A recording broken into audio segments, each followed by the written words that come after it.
generally be here, I can go up here. He naturally pulls one out. Awesome. Okay, if he doesn't, Awesome. you get here. I bring this leg up here, foot on hip. Okay. Normally, if I open my guard, this is the guard. Okay.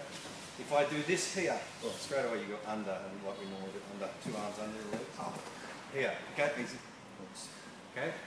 So, but because I have this and this, now go. Okay. It's very strong. You'll only take the free arm. Yeah. You'll go that side. Yeah. If I let go, boom, I am in trouble. Okay. But this is it. My legs locked here first, then here, then foot on hip. If he decides to go under, it's what I want. Okay?